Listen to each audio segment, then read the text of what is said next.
in a training perspective, where traditionally TBL is not included. What was your experience, and what did the study kind of go through at a pre-service level of what Leo said, kind of people have a myth that it can't be done, or it's not a good time to try that or to apply that?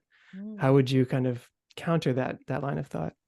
Yes. Well, yes, I do remember that study because it was my dissertation research. So I Okay. will never forget it. Yes. Well, first of all, I definitely would argue that it is a myth. In fact, I think in some ways it's easier, and I wouldn't say there's necessarily empirical evidence on this point, maybe not for TBLT, but perhaps in general education, that it is easier to integrate kind of new pedagogical innovations for people who are novice teachers because they haven't already kind of not fossilized, but they might be a little bit more receptive to kind of less of a guard, maybe. To new ways of teaching because they haven't already come up with the ways that they're very sure work for them. You're very diplomatic. You're being very. I was gonna say that.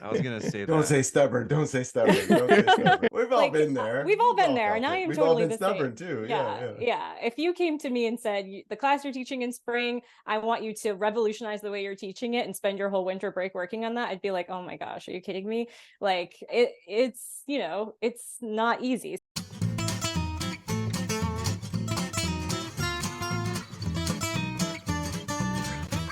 This is the Teacher Talking Time podcast.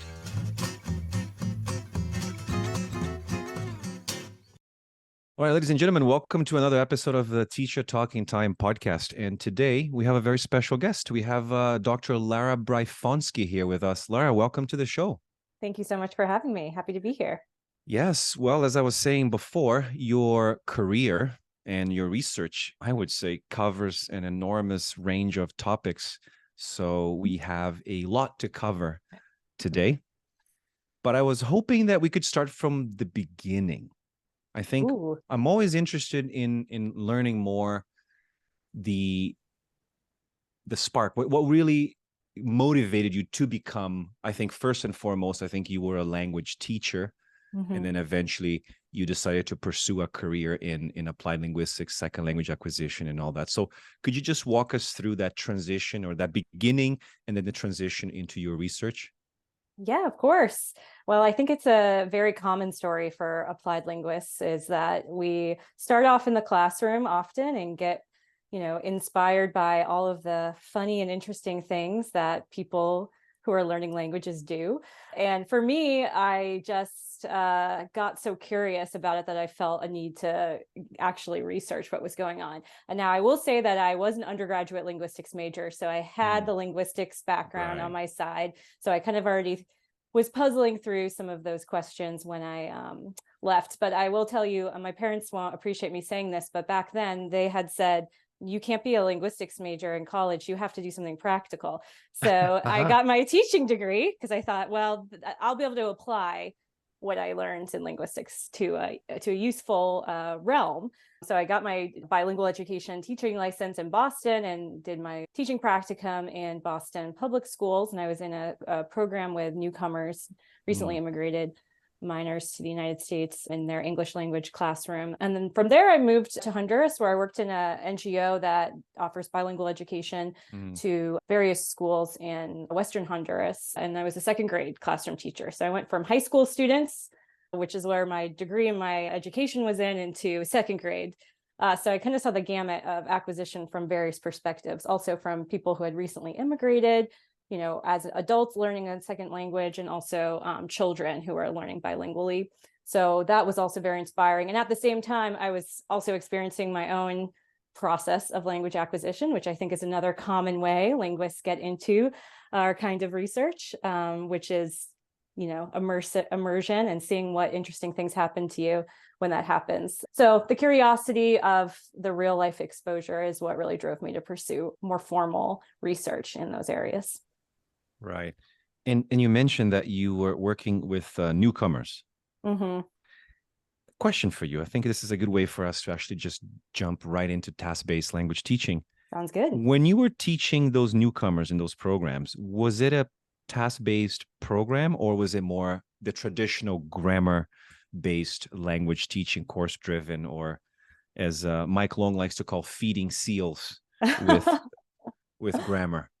I love that. Shout out to Mike Long. Yes. And that's actually really funny that you asked that, because at that time, and I haven't really reflected on this because I hadn't even heard of TBLT at that stage. It was not something that came up in my language teacher education coursework at all. So it was completely out of my realm at that stage. But if I reflect on it, this, at least in Massachusetts, of course, here in the US, it varies by state, the legislation, but they have a very rigorous English exam, and the entire kind of purpose of those ESL classes for those students is to get them to test out of English language services. So it was at that time a very grammar driven kind of teaching to that test-based approach, because this was the only goal. Now, I will say that I did also support a classroom that had ESL students who were also students with special needs. And because they maybe because of their designation of special needs, they did seem to take more of a holistic approach in that classroom. And a lot of those learners were studying for the American naturalization exam. So I do remember going through that process with some students, which does start to kind of move towards more of a task-based approach, because we have this very clear task outcome of, can you take an exam about US history in English and pass it? So whether or not all the teaching around that was always what I would call task-based now, probably not, but certainly was the closest I think I can remember coming to at that context. It's interesting because I'm taking notes because I feel like I'm never going to follow the questions that I had in mind. That's You okay. said that when you first started in that program, you didn't know about task-based language teaching. And I think a lot of teachers when they start teaching and they come out of their pre-service courses or whatever other courses they have taken to become teachers, or some of them don't even take any courses, a lot of them never really, and this is an experience that I've seen, a lot of people don't know much about task-based language teaching, and you didn't either. So why is that? $1 million question, and fascinating to think about, because now as a professor, I get to interact with a lot of teachers who are also following kind of a similar path to me. They came from the classroom. Now they're at Georgetown. They take a class in TBLT with me or with Lourdes Ortega, or formerly some of them would go to Maryland and get it right from Mike Long. But they would say things like I said, which is that, wow, this is what really aligns with what I imagine best practices are, and really validates the way that I was teaching, and then also adds a little something extra, some things I didn't think about, but that really do seem to make sense.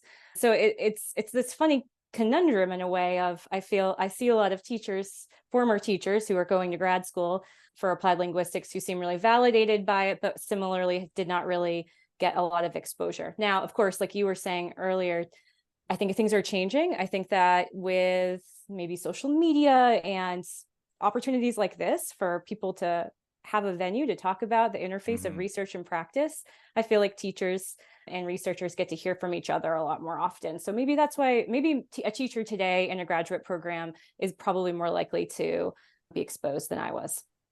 Is it changing more, you think, just in the world of research, or more the change is that it's being applied more in classrooms?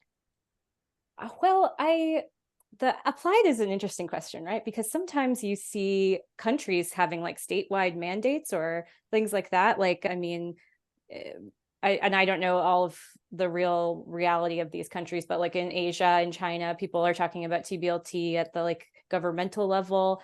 But whether or not they're actually doing TBLT in the classrooms is kind of another thing. And that's what I think a lot of my research is. We say we're doing TBLT, or maybe it's a buzzword, or you heard it in a podcast, but right. Are you actually doing it? Because I think that if you want to try something innovative, it's kind of hard to find support unless you have like a really strong professional network or community that's also working on that with you. So that's kind of an area that I think is really interesting to look at.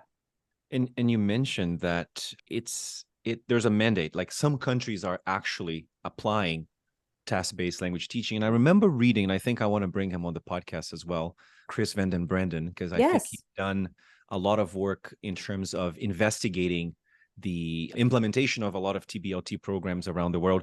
Do you have, are there any good examples of countries that have successfully implemented task-based language teaching? I wouldn't say that I have firsthand or knowledge of that. And I think talking to Chris van der Brennen would be a great idea. Also, the researchers that work over there in Belgium and Leuven, where I went to my first TBLT conference, actually, kind of one of the home bases. They, I know, have there's been governmental policies that have implemented. I think I've heard China. I'm not sure if if a Chinese scholar or someone working in that context can say so. And there's obviously been a lot of researchers that have been investigating TBLT in China. New Zealand is another place where you have a lot of researchers, whether or not it's at the level of governments. I'm not positive. So yeah, but it certainly has been in the vernacular of a variety of contexts. I actually was recently talking to a journalist in Germany who was telling me that in Germany, there's apparently some initiatives around TBLT at their governmental level for language acquisition. And so she was asking me questions about it. So, I had to have a German friend translate the final journal article or the article for me. So I'm not totally sure if I understood everything correctly. But so, yeah, it's certainly a conversation. But again, the question is it really happening? Yeah. Yeah. And I'm quite curious. Oh, sorry. Go ahead, Mike. Go ahead. No, I'm just quite curious. I wonder, Lara, where do you think that attraction comes from? Like this sudden kind of recent push towards TBLT in these different areas?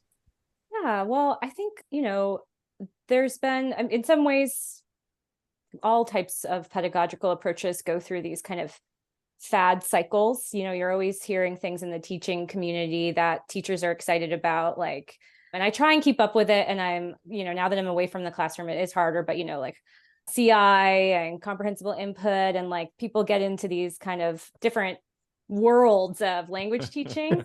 And, I think that it's hard to navigate that for teachers. So I think a lot of them maybe are looking towards research-based approaches, or ones that have ongoing research that's really innovative and that people are talking about in that way, just as a way of looking at different approaches. And because of course, no approach is going to be one size fits all. I talk to a lot of teachers where, they just don't have the agency, especially here in the US, to overhaul a curriculum in a way that maybe Mike Long would have designed a task-based curriculum. So they're looking at it from different angles, trying to see what could work from various approaches that's going to best meet the needs of their students. And of course, they're the ones that would know that best.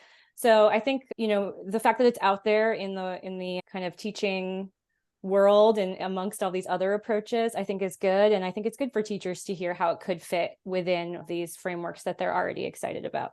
Wow. I was just gonna say, when we were talking about the mandates in Germany, I'm slightly concerned about the intersection or the connection between politics and task-based language teaching. I'm concerned that a politician might actually use task-based language teaching as part of their platform to just gain more votes. But I hope that doesn't happen. But the question then becomes, I'd vote for it. You'd vote for it. There you go. I mean, that would I be a real niche in the electorate, right? Can you imagine? I will revolutionize education. We're not going to teach grammar anymore. Which brings me to the question, is TBLT a fad? Oh, yeah. I mean, I'm sure a teacher might say that. I think no, obviously I'm very biased. I think that the way that it was originally, if we go back in time to when it was first kind of discussed in early literature, I think that it was branching out of, obviously the communicative language teaching movement and adding these really interesting changes to the traditional ways of teaching that I think still resonate, no matter whether or not you're fully implementing a truly task-based approach, or if you are doing something more task supported. But this idea of focus on form and utilizing, not starting a lesson off with here's what we're going to do today, here's the structures we're going to practice, and now let's go practice them, but actually bringing that into the moment where it's going to just meet where a student's at and when they really need it. I think that even just that concept alone that comes from TBLT and the focus on form discussions that arose from it is something that can kind of endure no matter what. And the research that's supporting it is so strong that I hope that it's not a fad and that it's something that, can just grow in popularity. Do you think, it's gonna be a long question because I have a lot of just thoughts. I'm just talking on top of my head, but because you mentioned with the newcomer program at the beginning of your career that you were doing task-based, but what you might not have been how you defined it now, years later. And I'm assuming that a lot of what teachers have some trouble with applying it is that there's all these different versions of TBL. There's different opinions about what it is and what it isn't. But at a simple level, like just from that moment to today, like how has your view of TBL changed? Oh yeah. Well, I mean, like I said, back then I didn't even have a framework to put what I was really seeing into a continuum of different approaches. I think that is actually just a fascinating discussion to have with teachers on its own of like, here's like what researchers call different approaches to language teaching. Where do you think your district or your school fits? Like, or what are you doing? Do you think it's a little bit of this, a little bit of that? So I find that conversation absolutely fascinating. And of course, I took my first TBLT class at Georgetown with John Norris, Mike Long, in our neighboring school. And so I come from kind of that history of the task-based approach being kind of what I was most interested in, most excited about when I first learned about it. And of course, as I did a PhD and have now done research, I've talked to more teachers and kind of talked about the nuances of what's going on in their classrooms. And I think that it's good to empower teachers about maybe what the research has shown and maybe what, that there are different variations on this type of approach to teaching, but also center them and say, at the end of the day, your students, your context.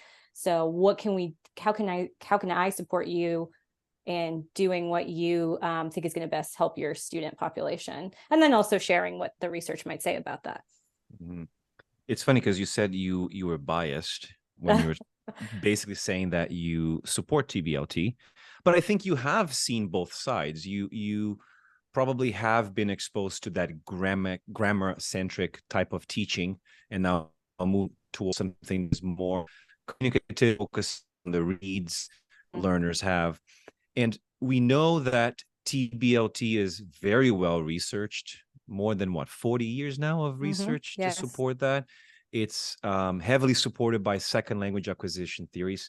I think the question that a lot of teachers who are probably listening to the podcast and the people that I don't like the word convert, but I like to provide them with we're not, and it's very important that we're not trying to tell people what to do. We're here, we invite guests so we can talk about language, we can talk about research, and you can make the decision on your own. But the question then, Lara, is why are teachers, especially classroom teachers, still very hesitant to adopt task-based language teaching in their teaching and in classrooms? And I know you've done a lot of research on this, you've talked to teachers. So what is your take on that? Yeah, that's a great question. Like that, there's really no one answer. There's like a different answer depending on the situation, the teacher, their teaching context. I will give you an example from really recently, which is we have a STARTALK program, which is a federally funded organization in the US that supports critical language instruction. So for us, that's Arabic, Russian, Korean, Mandarin, Farsi. And so we did a workshop last summer where we had teachers of those languages come for a week-long kind of intensive workshop on TBLT. So some of them, they had variations in exposure to TBLT and understandings of what it was.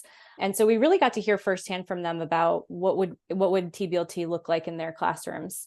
And I think that for those teachers, mainly the issue is not feeling like they have the agency to change things at the curricular level. So they're really thinking more about how can I adopt tasks in my classroom, because that feels doable to them. Not can we do a full needs analysis and make sure we're aligned with all of their needs. Now, we did talk about needs and kind of explored that because they can maybe make some adjustments, but a lot of them, they're following curriculum that is passed down from on high. They don't have the opportunity to say, okay, I actually would like to reorient this syllabus completely. And a lot of them said, I'm teaching towards a test or an assessment that's mandated. So how can I use TBLT? And, we tried to encourage them to see how a task-based approach could still prepare students for assessments. And better yet, both the assessment and the world outside the assessment. But I think that it still lingers as an issue, especially if there's any structure where assessments are linked to or student outcomes are linked to like teaching evaluations and things. And that is the case here in DC, for example. So these kinds of worries are totally reasonable from a teacher's perspective. Can you give us an example of how, because I know we get lots of questions all the time just that about teaching for assessments and then the mix of TBL. Can you give us an example maybe of how it could be accomplished with TBL? Yeah, well, I mean, if you think about, a course that's aligned with students' needs and the kinds of linguistic structures that arise from those needs, typically those structures are going to coincide with structures that would be tested on any sort of standardized assessment metric. And so the research would point out that it actually is more effective if, those structures are taught through the medium of things that students actually care about and can imagine actually using their language skills to do, by organizing classrooms so that they're forced to communicate by bridging gaps in communication and negotiating. And, if you design your tasks in a way that maybe is also reflective of your outcome assessment that your students have to do, you can ensure that those tasks are still going to, cause those structures or the vocabulary that they need to arise naturally. But in that way, you kind of, I don't like the phrase kill two birds with one stone, but, the equivalent that without any birds dying, of that, where the students will be prepared for the assessment, but better yet, they actually will hopefully feel empowered to be able to use their language skills in communicative contexts outside of maybe that kind of assessment-driven environment. It's interesting because, Andrew, I think you remember this. We're talking about assessments because the first time I've tried to implement TBLT within an EAP context, I failed miserably, not because of the TBLT, but because of the assessments, because the place, the institution, the college, university that I was working for, their assessments had already been created, and they were very much focusing on specific grammatical structures. I do remember this now that you're mentioning it. You called me, you were like, Andrew, I have a problem. I got in trouble. So I think it's an interesting story for me to share, because I think maybe you can tell me what I could have done differently. And I think a lot of teachers probably have gone through a similar experience. So it was an EAP class. I decided that I was going to do a needs analysis on day one. I found out all their needs. And for some reason, some of their needs aligned with some of the grammatical structures that were going to be taught in this course, but of course, not all of them.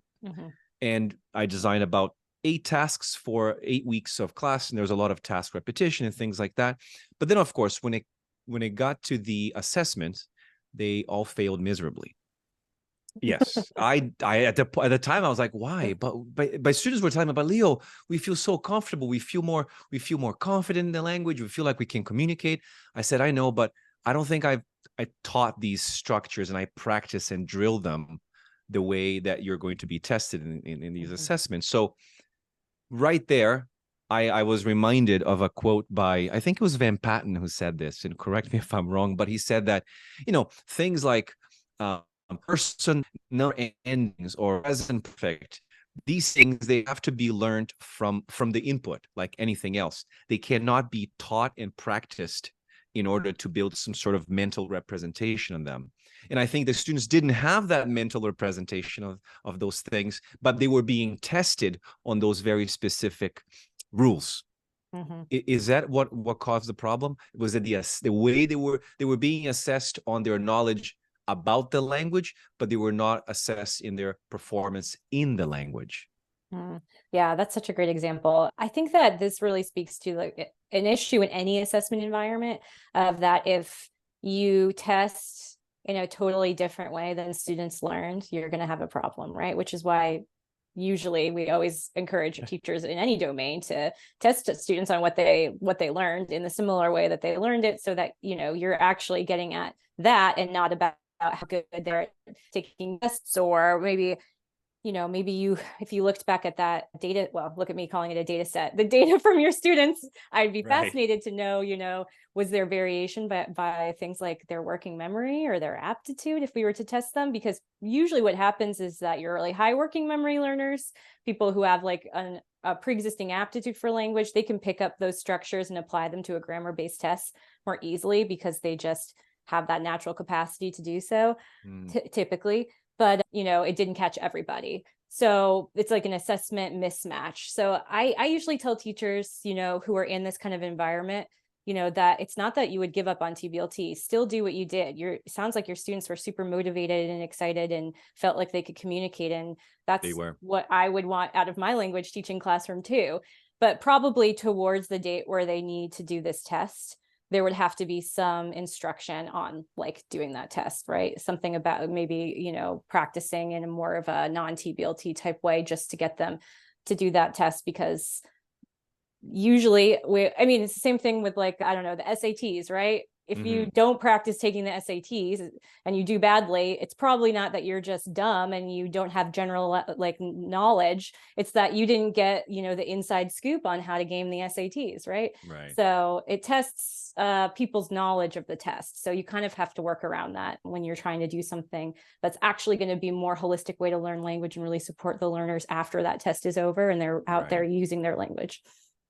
I think I can also think of, something relevant to my life, which is, we get students from all over the world coming to the US to go to graduate school, and they usually have to pass the TOEFL or the IELTS to a certain level to be admitted to grad school. So, but I do think that there's a difference between studying for the IELTS and passing it and being like very successful at different academic tasks in English in grad school. So I would prefer if students had a TBLT based classroom, they did some training for the IELTS so they could pass it to get into grad school, because then they would be better prepared, hopefully, to be successul in the kinds of tasks that they encounter when they're graduate students, rather than just good at the IELTS, which really is not a useful skill set. One of my most famous or infamous, I guess, stories ever is I tutored a student, a woman, who was a native English speaker. The only language she spoke was English, and she failed IELTS twice. Oh my gosh, that's fascinating. So fascinating. I did bad at the GREs too. So, and here I am in grad school, in graduate education as my full-time job.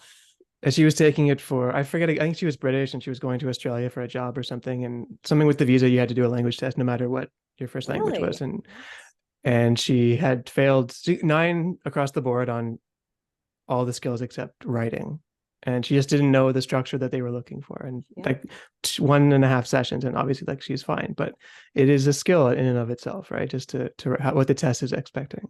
Totally. Yeah, that's wow. What a wild example. Yeah. Hope she's not listening. Sorry for telling that story. I hope not. I don't think she's a listener of the podcast. So basically the question then for me is, should students be taught, even though there is a lot of evidence against grammar teaching, it's the evidence is quite strong. We know that Krashen has annihilated grammarians' arguments. Van Patten has also dismissed this grammar practice argument. TBLT, to an extent, still in TBLT, and we can talk about that. But the question then becomes, should students be taught and practice specific grammar points? Yes or no?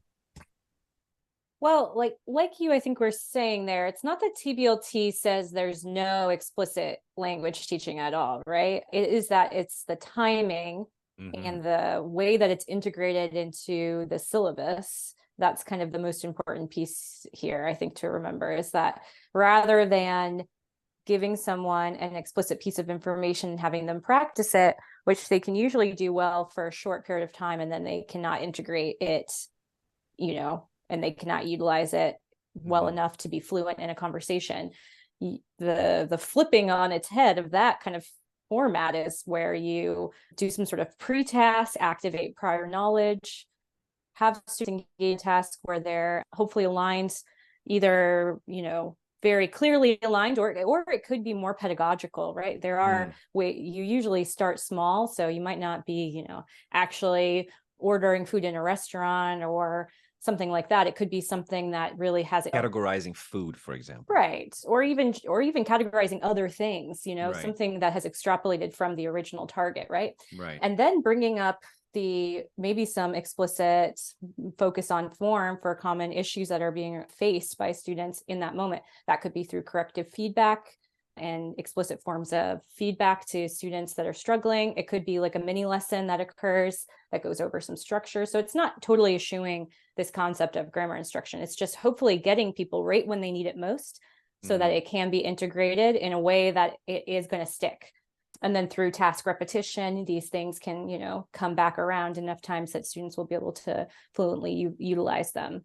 So I don't see it, as I wouldn't say like, oh, you're going to completely, implicitly teach all structures. It was, TBLT goes back to, the original design and the original focus with adults, in maybe like second language contexts who were immigrants. It was the idea that without teaching them anything explicitly, they actually weren't progressing. So, but moving into this focus on form strategy seemed to help adults in those early studies move faster through their acquisition process. So that's what I would say about explicit content. It almost sounds like it becomes more about teaching at the point of need rather than perhaps having some forms in mind and prescribing those ahead of time. Is that? Yeah, I mean, of course, teachers typically, I think, know what's going to come up and be a struggle, right? I think you talk to anyone who's taught their language before, they know where students commonly struggle and where issues are going to arise. And you might design tasks that, aren't not, and I'm not saying like a covert grammar exercise, of course, but that a teacher, because of their knowledge about their students in their classroom, they know that the kinds of issues that are going to arise grammatically are going to come out of this task. So they could probably predict those kinds of things.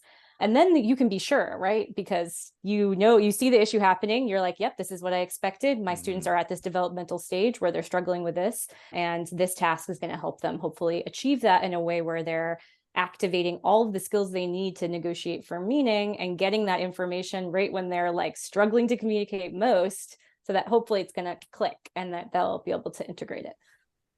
We're talking a lot about negotiating for meaning, grammar, reactive teaching at the point of need. But I find that whenever I talk to teachers, we do workshops, sessions, webinars, and what have you, one of the biggest, and this is a question that I received when we posted that you're coming on the podcast. One teacher said to me, my biggest fear is I am going to provide my students with a task, but I don't know if they have, it's the fear. It's the fear that the students are not going to know what to do. They might not have any language so I'm not teaching anything. I'm just going to give them the task and just let them kind of, as I get, this is why it's a deep end approach. But I think what can we do to mitigate this fear, this hesitation that a lot of teachers have with this idea of like giving the student a task, do something in the language, and then after that we will work and identify some learning opportunities within your production here. What could you say to those teachers? Yeah, first of all, I totally empathize. No one likes to be met with a bunch of deer in the headlights reactions in a classroom of what are we supposed to do? And of course, most teachers are really trying to focus on, staying in the target language as much as possible in their classrooms, so that, they're also worried that students might not understand for those reasons. This is kind of an area that I'm really interested in researching, because I do a lot of research on teacher training and how we can prepare teachers to navigate those kinds of situations in their classrooms. And the reactive part of it, I think, is really difficult. It's much easier, and well, maybe not easier. Teaching is never easy, and I don't mean to say it like that. It's maybe more straightforward if you have a pre-existing syllabus and you kind of come with these specific worksheets from the textbook, and it can kind of proceed in that way. And you might still be creative and create cool ways of drilling grammar, but it's a little bit more straightforward in that way. So I don't mean to, it is difficult to approach teaching in this more reactive way. And that is why a lot of my research has been looking at novice teachers and how they react to learning about TBLT and approach it when they don't have a lot of those intuitions that more experienced teachers have to fall back on about like what students are going to struggle with. So, mitigating the fear, I guess I would really advocate for, teacher learner type of partnership communities where people can talk about the issues they're facing together and collaborate on those issues, and also getting involved in any sort of training or workshops that are available. There are so many cool ones online. I know Andrea Revesh, I think, has a Coursera that does TBLT. There's so many cool things available, and kind of starting to have that community where you can discuss these issues, because the thing is that it's always something different in all of the different classes, like ages, proficiency levels, contexts. I mean, no one can come to you as the teacher and say, these are the exact issues that you're going to face and here's how to solve them. we have to also be reactive and say, like, let's talk about it together and think of a solution that's going to work for you. Yes. Since you mentioned it, we're going to ask this later, but we brought it up. We attended a talk of yours over 4 years ago when you were here in Ottawa. And I just brought the abstract up because I found it. And it was about training novice teachers, pre-service, I believe, in Honduras. Yeah. And can you, this is putting you on the spot, and hopefully if you don't remember, that's okay. But can you walk us through that? I think we're really interested in this novice teacher idea in TBL. Both, we were talking, the three of us, before you jumped on, about how maybe grassroots isn't the right word, but just in a training perspective where traditionally TBL is not included. And that can be, one of the causes of this. But I guess we could classify novice teachers as just, if you haven't tried a TBL approach before, you might fall into that category as well. What was your experience, and what did the study kind of go through, and others that you've conducted since then, at a pre-service level of, what Leo said, kind of people have a myth that it can't be done, or it's not a good time to try that or to apply that. How would you kind of counter that line of thought?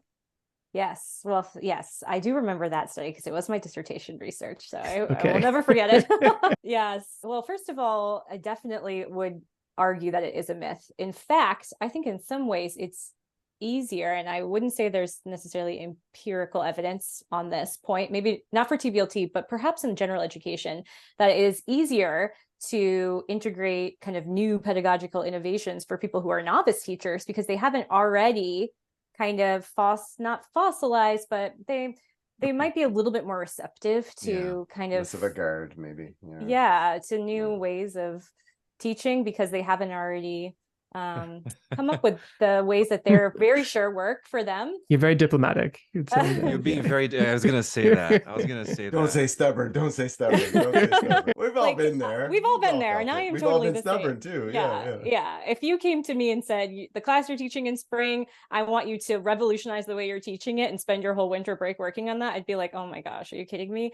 Like it's not easy. So I don't want to kind of diminish the fact that teachers who have a lot of teachers are always on a growth journey where they're excited to learn about new things. And I mean, you go to ACTFL, you go to these teacher-centered TESOL conferences, it's full of all of these excited teachers that are all sharing new ideas, new approaches. So teachers are usually always excited about that. But novice teachers I definitely don't think it's the wrong time. In a way, I think it could be the perfect time, because then you get them excited about research-based strategies from the very beginning, rather than saying, hey, maybe you should try it in a new way because there's all this new research. And then you come up, it's kind of face threatening, like, oh, have I been teaching wrong? Are you saying that I'm like not a good teacher?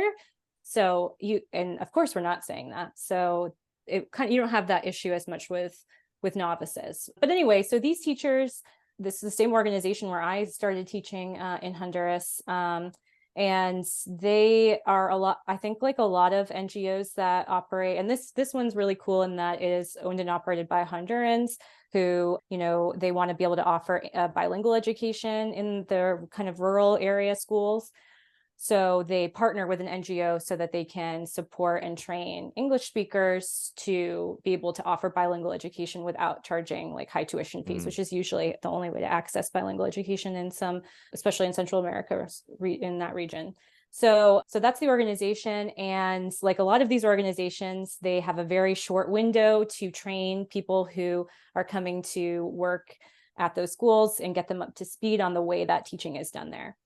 So it's really just a 4-week kind of summer camp where they do 2 weeks of kind of intensive training, and then they do a practicum where they get to try out things in the classroom.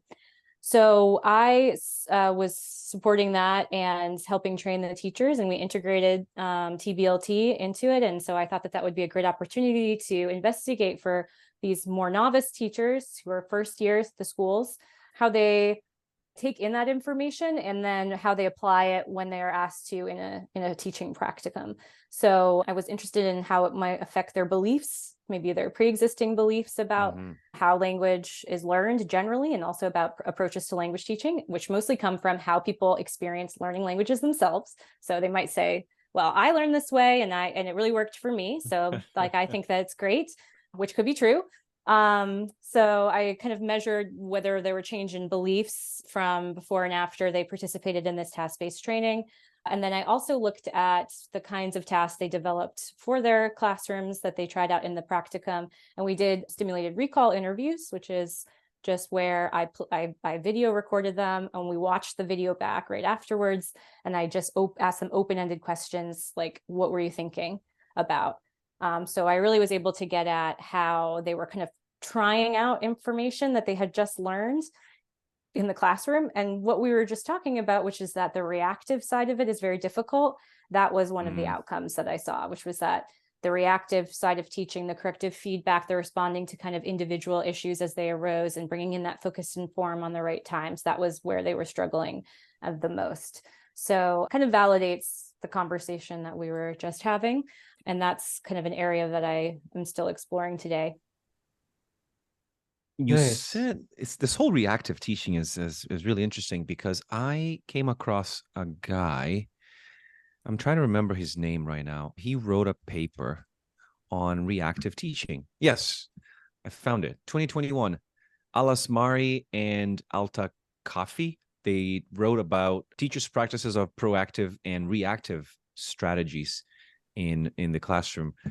And I think that I wanted to like maybe you can elaborate a little more on this whole reactive teaching thing. What exactly, you said corrective feedback was one of them, but were there any other specific areas of this whole reactive teaching thing that you found were difficult for teachers, especially novice teachers? Because when you are used to teaching preemptively, you're basically proactively. You just say, okay, I'm going to teach the present perfect. I'm going to teach the simple past. Hopefully we can, contrast the two of them and then that's fine. But when you do that through a task and then you have to react, that's where the difficulty seems to stem from. So what could you say about reactive teaching? Is that something, and I know you haven't researched this, but maybe you know more about this than I do, but what could teachers do to develop this reactive teaching muscle or this reactive teaching, perhaps, mindset? Yeah, well, this is what we kind of call a lot in TBLT of the difference between the task as work plan and the task as process, right? Which is you have this plan for your task that you maybe write down and you think it's going to go a certain way. And then you have the actual thing that happens when you try it out in the classroom, which we've all been there. I'm always there. It happens all the time, even in good learning. Teaching it's grad good learning, schools. I guess. Yeah, happens during our podcast when the audio stops working, we have to figure it out. Right, exactly. So I think that, if I think back on I tell my students this too, that when I first started teaching, I would write these like robust lesson plans, like almost down to the word of what I was going to say, because I was so nervous that I was, I don't know, going to say the wrong thing and ruin their like psychological development or something like that. So I would, like really over prepare, and that really makes it hard to be reactive, right? Because if you've over prepared, you're like, well, I worked really hard on this lesson. I've got to implement it as I intended to. And you start to become almost blind to moments of, actually, this seems like the perfect moment to deviate from the plan and focus in on what's happening right now. So it's part of that is experience. I think most teachers know that they've probably grown in that way over the years, being in a classroom and knowing when it's okay to go off script in a way. Not that you should be scripting your lessons. That was not ever a good idea. It was totally just nerves for me.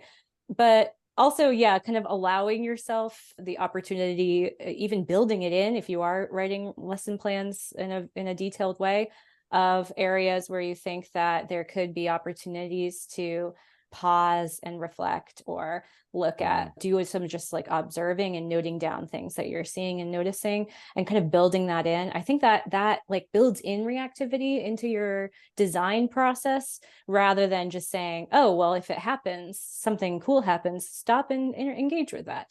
So it makes it more of a practice, and that can help people, I think, develop that skill set, which also comes, I think, from experience. I wonder if it's also perspective as well, right? Like seeing the students as kind of co-investigators, kind of like equal participants in the process itself, right? Like if you're kind of giving them the platform and really entrusting them with the direction of the lesson and listening from the side, that perception alone might bring more kind of teachable moments to the surface, I feel. Oh, I completely agree. I think anytime you give agency back to your students is a time where you can really see some interesting things happen. And I think there's a lot of research in general education sciences for sure that student agency can lead to greater motivation. And of course, we know motivation and language acquisition is incredibly important. So finding a way to activate that, I think giving students agency over their learning is definitely one great way to do that. One of the results that study had, I'm reading off the description here, and you can, this brings us maybe into the weeds a little bit of TBL, because you said one of the lowest points was respecting, of those pre-service teachers or novice teachers, was respecting the learner's internal syllabi or processes. Is that what you're describing, and or is that something different? And for people who are listening, it may not be, have never heard that term before, not familiar with what that is. Maybe just, can you describe that for us? Because I think that's a really important point of this as well. Yeah, so that is really getting at what we were just talking about whether or not learners are developmentally ready to take in the instruction that they're receiving. So I think Leo was mentioning that happened in his class as well. So being responsive to the developmental stage that your learners are in. So that would be recognizing that even if we drilled this form, even if we did like the drill method and drilled this form, there's still going to be some learners that don't get it because they just are not developmentally ready to acquire that and then utilize it in outside of a drill-based environment. So being able to recognize that and kind of be at where learners are and support them for the needs that they have in the task is kind of what that's stage of. And those are Mike Long's methodological principles for TBLT, which is what I based kind of my coding off of. I wanted to look at how teachers were interacting with all of these definitions of TBLT that Mike Long had put out to see where we were meeting them or where teachers were still struggling. So, and that and the corrective feedback, those ones where you're really looking at what's happening in the moment, it's not on your lesson plan. Those were the ones where teachers were less likely to discuss or think that they were really meeting those targets. I think what I'm hearing now, and I'm just trying to gather my thoughts now, perhaps, and this is for all of us listening, including all of us here in the studio talking about this, perhaps the more we prep, the more the more time we invest in preparing a lesson, in having that lesson, that rigidity of having a lesson plan, I think the less open we become to the kind of reactive, responsive teaching that we're talking about, because you've invested so much time in preparing this amazing lesson where you will teach a very specific structure.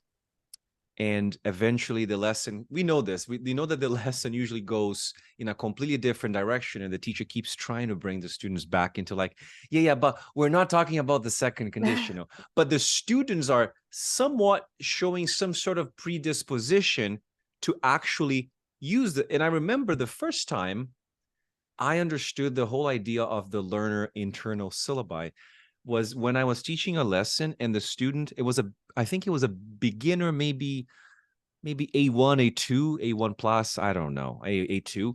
And that student was trying to use the third conditional, naturally trying to use the third conditional. And I was teaching something else. And eventually I realized, I was like, that guy is really trying to use the third conditional. So maybe what I should do now is teach them the third conditional. And eventually I taught him the third conditional. And what I've noticed over the coming weeks is that he was actually using the third conditional, the second condition, and the third conditional very well. And then I realized, that guy was ready to learn the second condition. So I think in a way, reactive teaching is being more attuned to what learners are actually trying to say, what they're trying to communicate, which brings us back to TBLT, because we've been throwing all these names: negotiating for meaning, agency, reactive teaching.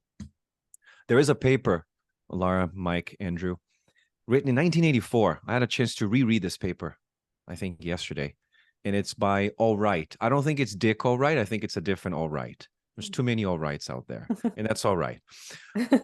And the paper is called The Importance of Interaction in Classroom Language Learning. And I think TBLT emphasizes the interaction part of it. So my question to you would be, how does interaction and learning through interaction, why do they matter so much when learning a second language? Oh, yeah. Interaction, I think, is one of the most researched areas in SLA. There's been such a long history. There's been many analyses of the impacts of interaction and different forms of interaction on learning. So I feel very strongly that it's key to acquisition. And we usually talk about interaction in multiple subcomponents. And some of them I think are obvious, like input. So obviously no one's going to learn a language if they don't have access to it. So you have to have input, and hopefully you have access to rich input. So this can be actually a debate among teachers, and depending on who you talk to, about, should I simplify input for lower learners, or should I use very authentic input for learners? Or are there other ways? Can we elaborate input without simplifying it? So there's been some research in that area that has shown that if you only expose learners to, maybe what you want to call impoverished input or simplified input, that's always just at their level or a little bit above their level, they end up having, an oversimplistic view of what's going on in the language. And then that causes issues when they go out and they're exposed to all the rich, real ways that people use the language. So perhaps now are there times to simplify language? Of course, there certainly is. I'm not saying that it would never happen, but I think Mike Long argued for this also, that elaborating input is actually one of the ways to go. So not taking away the structures that are maybe more challenging, but adding, synonyms, adding additional explanations, connecting them to prior knowledge, adding more rather than taking away. So input is obviously critical.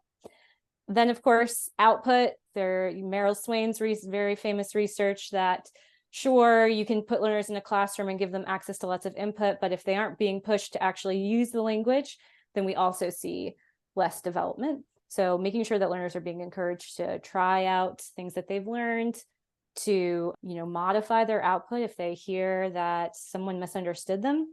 So to change what they said and to test out a new option, that has been aligned with acquisition.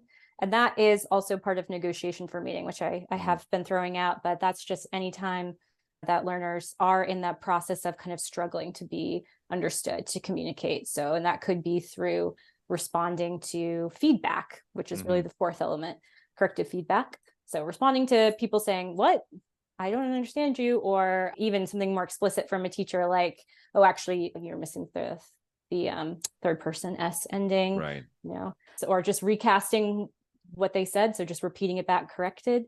So the process of hearing feedback and responding to it and moving towards a goal with an interlocutor, with a partner that you're talking with, that has been shown to really be what can help drive acquisition. So that's kind of how interaction works. And there's also, kind of underlying this is whether or not learners are paying attention to what's happening and to the extent to which they're noticing those structures in the input, in the interaction. And that is also linked to their acquisition. So very complex, very dynamic, but it's what happens when you're out communicating with people in your native language too. So it really helps, I think, tie back to real language usage. I was just thinking, a lot of teachers would probably say, but Lara, there is output in a PPP lesson because we present the language. Teachers present language in many different ways. They're very creative with the presentation part. I've seen all kinds of very creative lessons where teachers would bring a can of soup to introduce the modal verb can, because it's all about eliciting. Cool. They would have very good practice where they would drill, they would do all kinds of things. And then they would have that output part. They would have that. So why, I think the question that I think a teacher, I'm trying to put myself in the shoes of this kind of teacher who would be like, TBLT still doesn't work. There is output in that lesson framework, but is it the same kind of interaction in that sense? And I don't know if it is, Lara, because I feel in a way that you've been trying to prime students to use that very specific structure. And I think all of us have experienced lessons where we taught a very specific grammatical structure. We practiced that very specific grammatical structure. And when it came to the production, the output, they used other structures to still negotiate meaning, to still interact with each other. How is that different from the kind of output that we have in task-based language teaching? Yeah, so all of the things I was just talking about, interaction, input, output, negotiation for meaning, feedback, those could be a part of another type of teaching approach, for sure. It could be part of a PPP environment. It could be a part of, other kind of approaches that are on the same kind of level of TBLT, like project-based learning or CLIL, content and language integrated instruction. So of course that the interaction could be very facilitative in all of those approaches and cases. Where TBLT is different is in the design, in the structuring of lessons, in the approach to the curriculum and the syllabus design, ideally, and then in when the focus and form happens.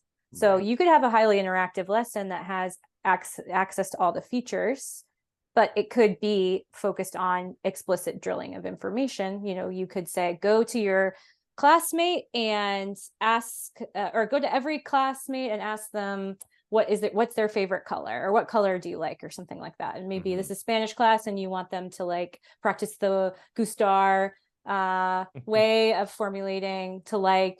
And so really it's interactive. Maybe they're going to have some negotiation for meaning. Maybe they had a communication breakdown. They could have all of the things, but they're just drilling the form.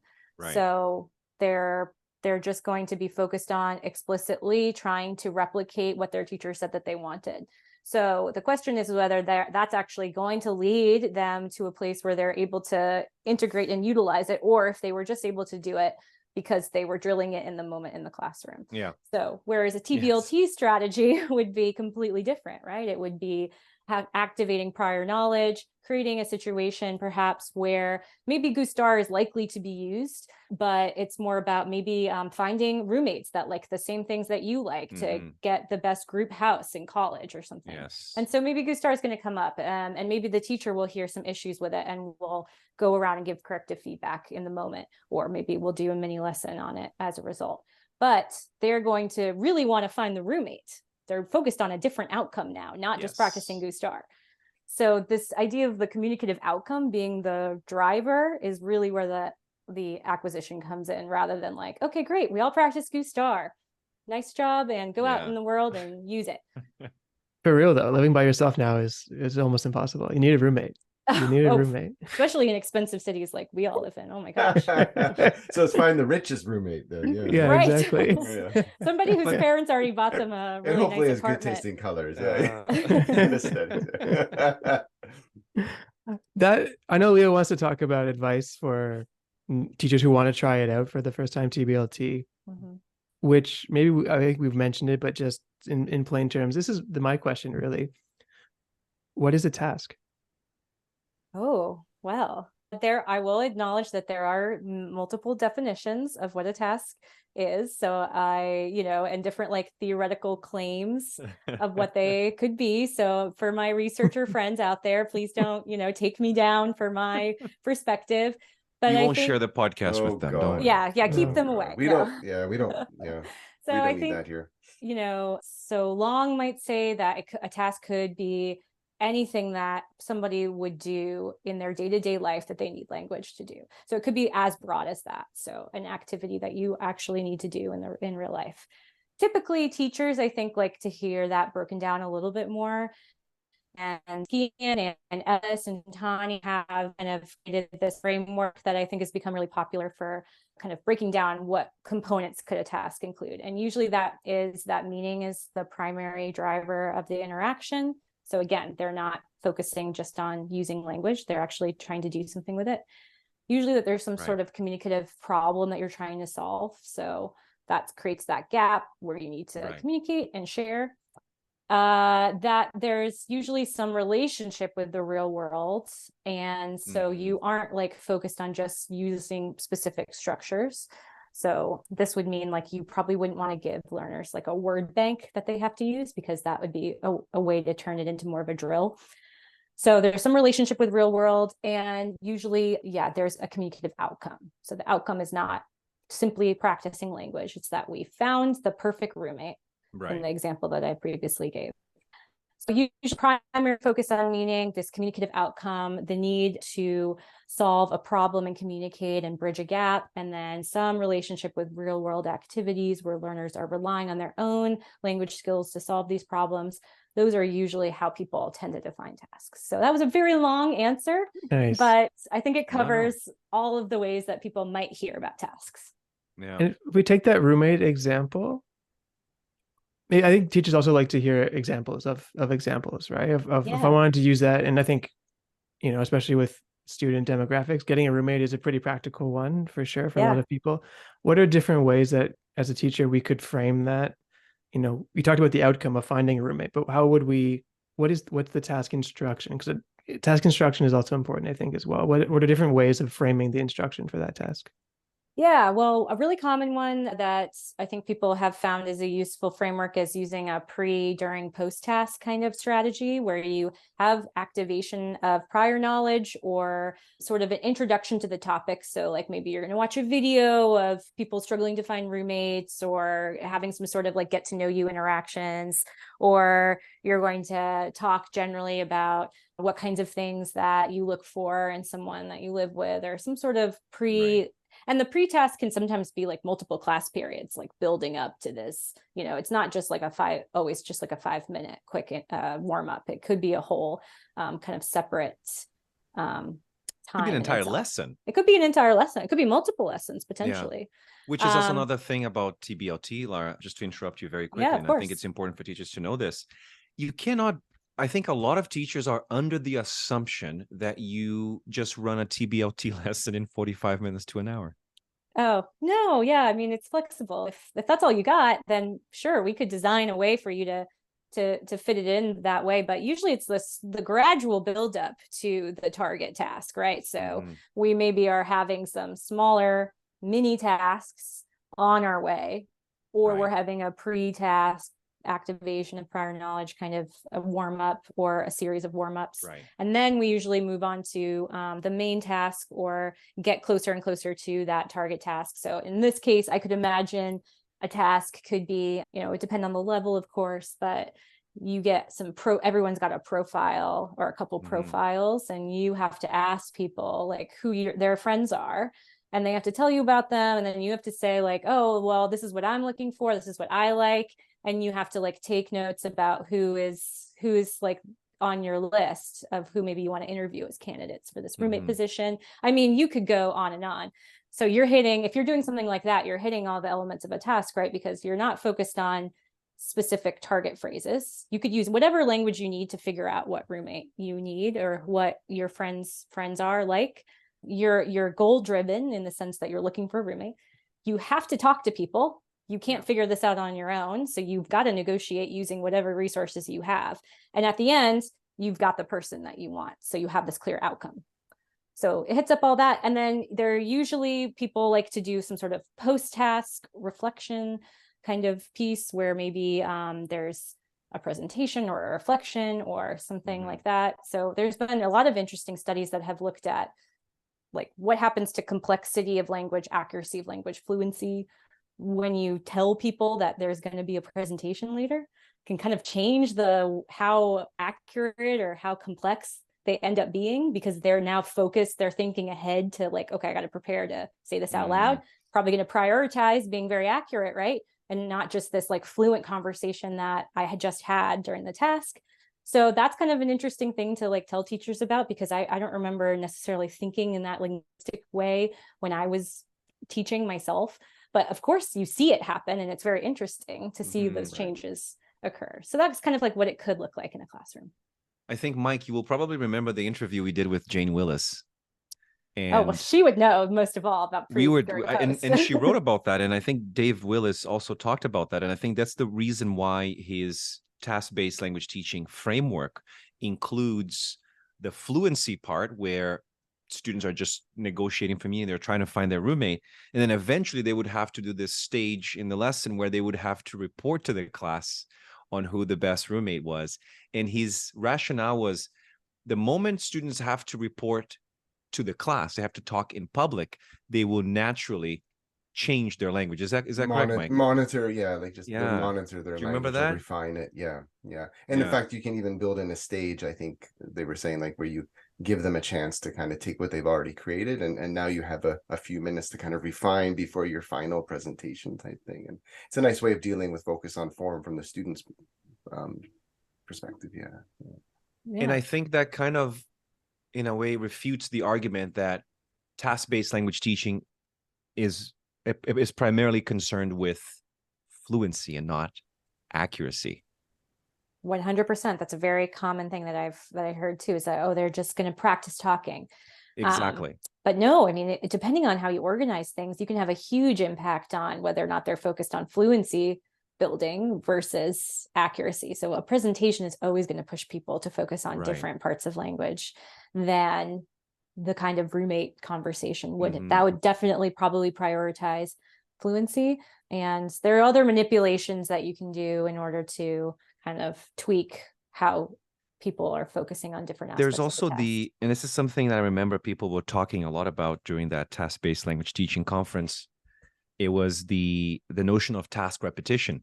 Yes. Perhaps you can tell us more about that, and how task repetition can actually help students with the accuracy part of things, or the accuracy side of language. Yeah, well, we certainly know from research on repeating, access to the input sources. I mean, probably most people have heard about spaced repetition at this point. I know a lot of apps rely on that kind of method. We'll talk about that too, hopefully. Yeah, if we have a chance. For sure. But anyway, really with TBLT, I think that you're more mimicking the fact that in real life, we do encounter the same kinds of tasks multiple times. And we, in any language we use, like, learn from those experiences and become more confident, more accurate, maybe more complex as we go. And so teachers can kind of leverage that by, designing. It might not be the exact same task. It might be a new theme. It might be a new content. So maybe this like roommate task could happen again with, a similar topic, or a similar type of strategy, but a different topic. Like, I'm trying to think of hooking up your friend with someone could be. Yeah, like dating or adopting a pet. Like, I could think of that would integrate totally different language, but have kind of similar structures, have a similar focus. So you kind of can play with that through building in repetition into the lessons, and then they can accumulate that knowledge over time. Which is not something that we often do in language teaching, because we often teach something and then we move on to the next thing. So there's not enough of this recycling, this repetition. I think that's why task repetition is so important and overlooked. Sorry, last year, go ahead. Leo remembers we put together a little info product for teachers called TBLT Made Easy, and it was just for people who are interested in starting and applying it. And Leo, we used the Willis, the 6 tasks that Willis talks about, right? And talking about repetition, they do kind of, in a way, sequentially go together, right? I think the first one would be listing tasks, for example. So list the qualities of a good roommate that you'd be looking for, or that you would not be looking for, right? Then order them is the second one, right? So which one's the most important, the first priority, the second priority, etc. Just looking at the list. The next one is comparing. So you could compare, as Laura, you said, like when you have a couple of candidates, you can compare. And this would be logically like over a week, maybe 2, perhaps, right? Of going through, not definitely in a 45-minute session. No. Which brings me to this very important question, because we're talking about task-based language teaching. And I think that a teacher who might be listening to this might be thinking, okay, this is all beautiful. This is great. I love this conversation, but what about me? What is the teacher doing if all they do is, here's a task, produce language, go ahead. What do? Do you just sit back, check your Apple News? Like, if only. I think I write grocery lists sometimes, but I think the question then becomes, if we look at the way we proactively teach forms, grammatical structures using a synthetic syllabus versus task-based language teaching, which is more holistic, teaching reactively, teacher as a guide on the side. What is the role of the teacher in a task-based lesson, in a task-based classroom? Yeah, this is one of the most interesting areas to me, because I think that has been a common criticism that people have said that, oh, the teacher's role is totally diminished by TBLT. They're just a manager now, making sure that everyone's on task, for lack of a better term, when really the role of the teacher is actually, just as involved, if not even perhaps more, when you're in the midst of a task-based type of environment. And I say that because when you talk about all these different features that we've been talking about, that is something that would require specialized training to discuss how would you manipulate your classroom environment to make sure you're hitting up all of these features that we know promote acquisition. So you are specializing in that in a way and focusing on adjusting the environment to make sure that it's always meeting those learners' needs. So you're walking around, you're providing the corrective feedback, you're taking notes about what kinds of structures are coming up in those tasks, where errors are persistent, where learners are struggling to negotiate. Because all of that is going to be really important information for what you do next with it. So either is that a task repetition? Is that a focus on form moment? Is that changing what your plan is for your post task if you're structuring your course that way, or for the next task in your task sequence that maybe you want to utilize? So it's like we're talking about reactivity so much, but that reactivity is a lot of work. It is a lot of work. It's definitely not the case that you're sitting back and making your grocery list at all. And, of course, anytime that learners are in a dynamic environment where they're interacting a lot, I think that there is perhaps a little bit more classroom management. That's also a criticism that people might say, is that the classroom management piece will be overwhelming. And I think there's no way of getting around that. It is true that if you give everyone an individual worksheet to sit silently and fill in, that is an easier space to manage. I say this as someone that's taught second grade. I definitely know. I've been there. I've been in a chaotic classroom before, and I know how stressful it can be.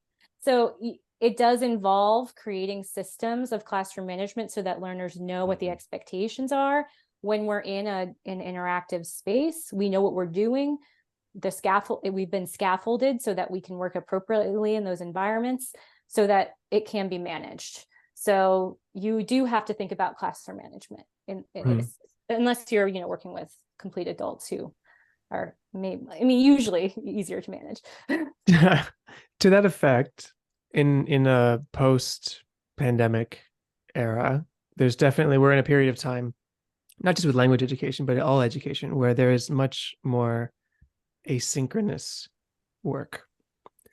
How does this, interaction, that kind of stuff within tasks apply, if at all, to if teachers, designing live synchronous tasks to do and then sending them off, or whatever the case may be, online or not, or whatever, to do their asynchronous tasks? How does that play a part in this? Yeah, well, I think the cool thing about TBLT is that if you're connecting to the reality of language use in the world, a lot of our interactions are happening online. We're here on a Zoom screen. That's true. We're synchronous, but we could be in a text chat, we could be emailing, we could be, interacting on social media after your podcast is posted. There are so many real authentic ways that you can get learners interacting in digital spaces. Of course, depending on the age and the proficiency, you would have to adjust. But that opens a whole world of asynchronous possibilities, and learners, especially, well, really all of us, but young learners too, who maybe you're seeking ways to motivate them, that, there you go. They're motivated by online gaming, by or watching other people play games like Twitch and things like that, which I am fascinated that people are into that. But so there's a lot of really cool research out there in like the gaming and digital space world and how technology can be utilized for TBLT. Marta Gonzalez-Lloret, Nicole Ziegler, there's so many researchers operating in that field. So there's a world of research and kind of ideas to get people going, I think, if you're interested in doing text chat or gaming or things like that. We should definitely bring someone on the podcast to talk about that. Yeah, a Twitch show. Let's do it. Yeah. Okay, that's a study. I don't know if anyone's done any empirical work on like that as a task, but it could be very cool. My kids are obsessed with Twitch, so I know there's definitely something happening in there. I've never seen anything I've never attended a, what is it? Is it a Twitch session? Is that stream? I think stream, stream. Live? Yeah, stream. I think. I mean, I'm too old. I don't know. I'll just say that. I don't That's how you know you're old. It's like, what is a Twitch? Yeah. What is that? What does that mean? Yeah, I don't know what the vernacular is around Twitch either, but that's a mindset thing too, right? With teachers, with us. I mean, we're teachers. I group myself into when I say with teachers, with us. To go back to what Leo said, like if you're making your grocery list, you're not teaching, or if you're just letting them interact, you're not working. Like our role, I can hear like myself 10 years ago saying, yeah, but Twitch is like a video game and that's not teaching either, right? Like I think it's a mindset that we can use anything to help them. Like, what's the goal, right? Like what are we trying to help them accomplish? And if that increases interaction and motivation and it's their life, I mean, why not, right? Yeah, I mean, I think that you can maybe find ways to approximate like those kinds of spaces and the kinds of interactions, or use the themes or the content that might be motivating to the learners.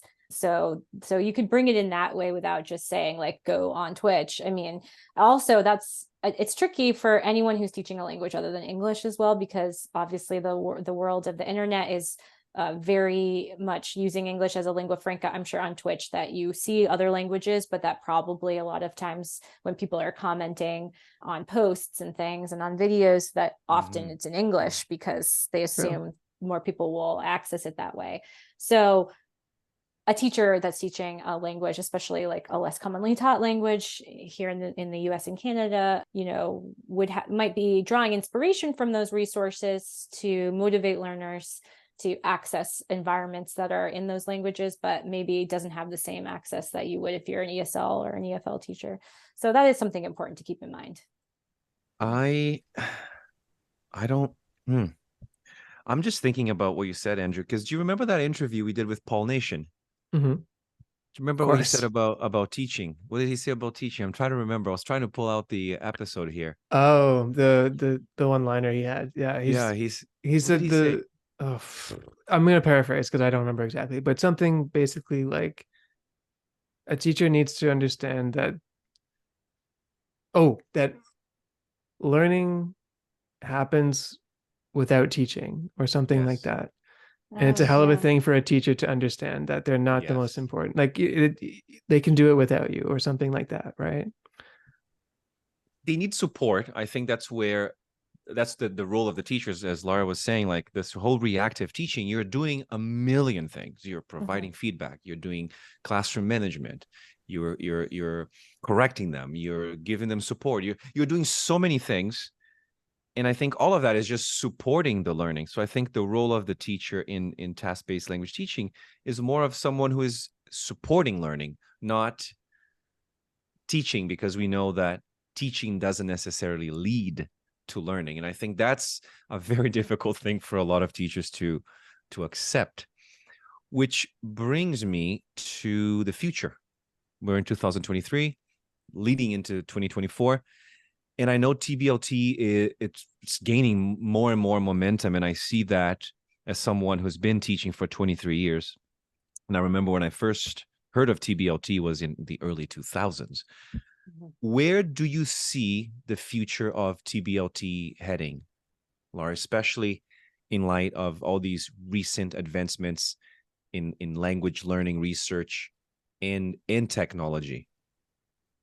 Yeah, well, I'm obviously hopeful that it continues to grow in interest with teachers and researchers and teaching communities, either online or at schools, at districts. I think some cool advancements that we're seeing are more open access resources. So we have Lara Bronsky Weiss's Task Bank over at Indiana University, which is a repository of vetted tasks within a TBLT framework. So any teacher can submit to it, and they have a panel of experts that kind of adjudicates and also provides feedback. So that's a really cool resource. You also find tasks on Iris, which is a repository mostly for researchers to put research resources, but there are also a lot of amazing tasks available on that repository for second language resources. And there are a few others kind of floating around, popping up all the time.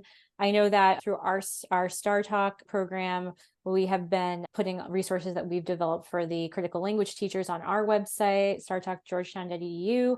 And so I think that open access to information and making it easier and more accessible, like I mentioned Andrea's Coursera, those kinds of resources, I think are what is gonna keep drawing in the excitement about TBLT and hopefully encouraging others to adopt it and try it out. I also wanna say that I'm really excited by action research.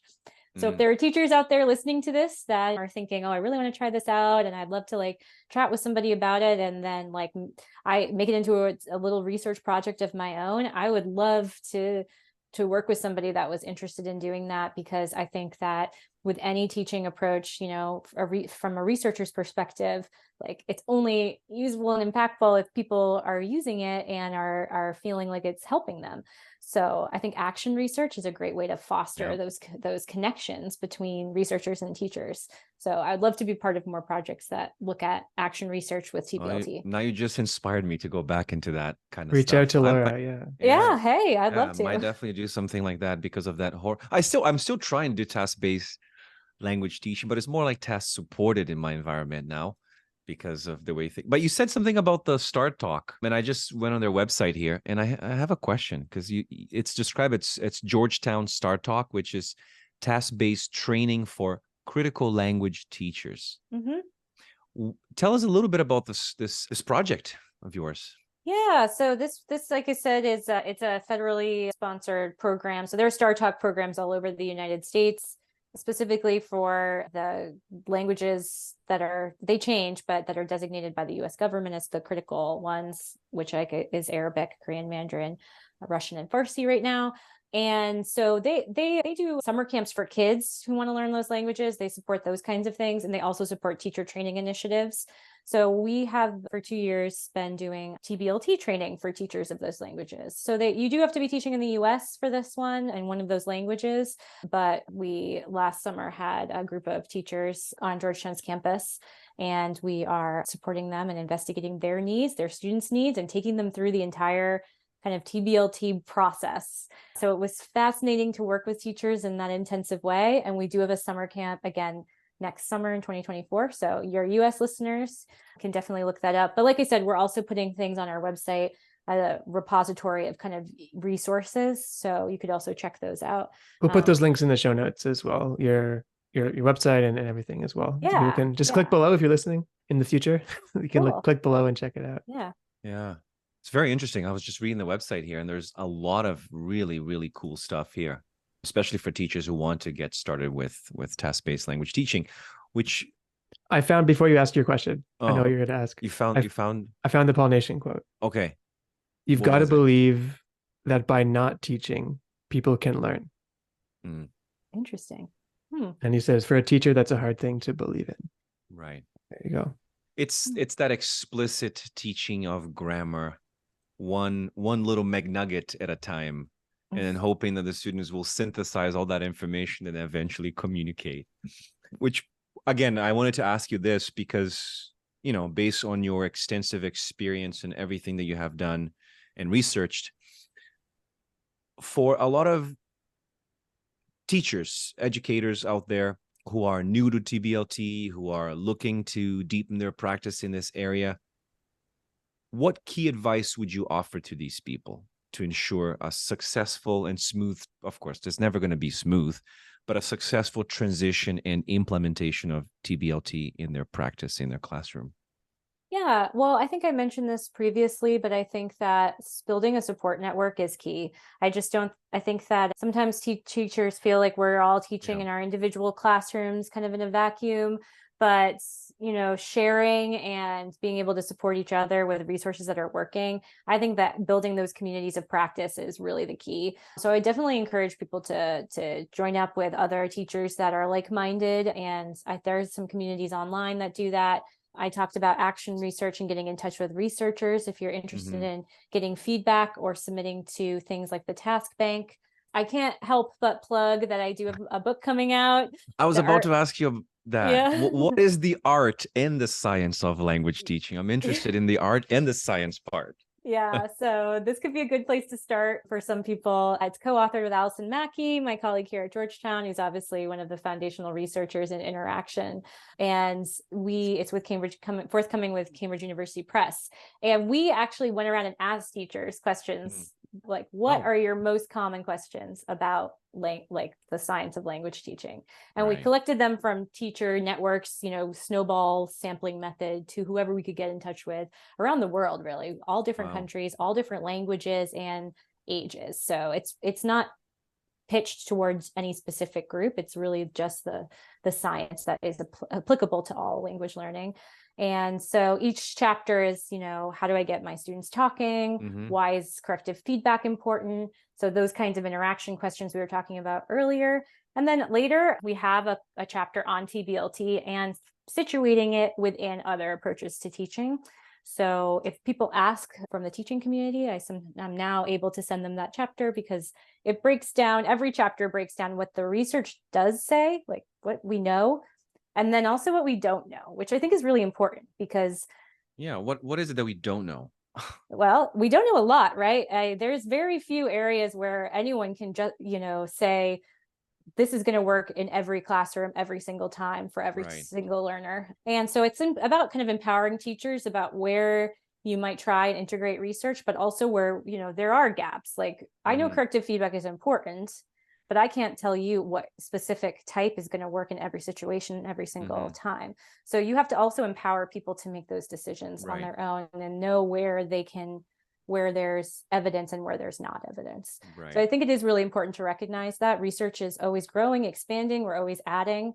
So, you have to know where the gaps are. And then each chapter also has some strategies to try. So we have different nice. activities and different ideas, materials that teachers might be able to utilize. And on the website, there's a website associated with the book that we have slides. If you're going to do a Nice. teacher Amazing. training on one of the chapters or something like that, you could use those. And we have lots of hilarious cartoons of cats, because Allison and I are both cat lovers.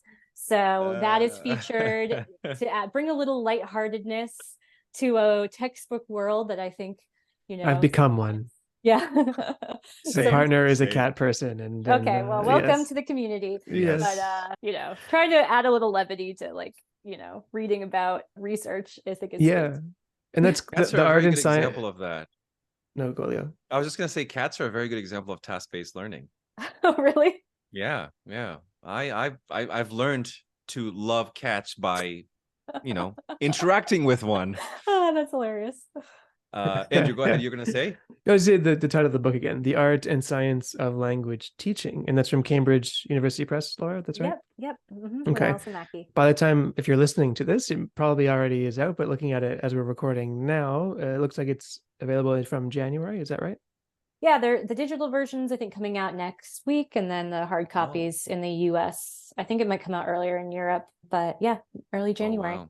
Perfect. Yep. Exciting. Exciting. I'm The very link is- excited. It's my first book, so I'm Oh really yeah. excited. Alright. Congratulations. Thank you. The, Oh, the that's link gonna- is below. Please click on it, and we'll circulate that, of course, in our networks, Yes. newsletter, and things like that as well. Before we you. wrap up, I actually have two questions. The first one is it's more of a reflection on your journey as a TBLT advocate. I guess that's the best word, or researcher, whatever you want to call it. But reflecting on your journey with TBLT, researching, training, and all that, what have been or what were some of the most rewarding experiences or perhaps surprising discoveries that you've encountered throughout these years? Oh, that's such a great question. Oh, I love reflecting on these things. I mean, there's probably been countless surprises. I think like anytime that you are invested in the messy realities, I like to call it, of language teaching. So not, I've done research that's a little bit less messy, like, meta-analysis, where you're kind of behind the scenes coding, Right. data, spreadsheets, and that's super important work. But when you're in the classroom and kind of seeing what's really happening and what does and doesn't work, and what teachers do and don't do, that's usually, I think, where the most exciting surprises and deep conversations that I've had.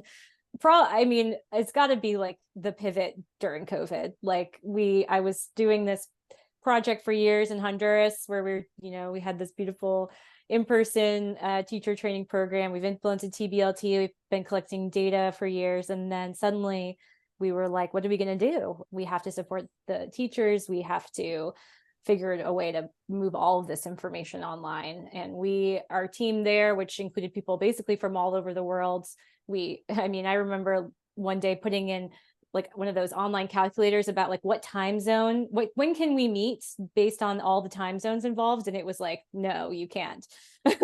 It's not possible. There's no good time. Someone's asleep.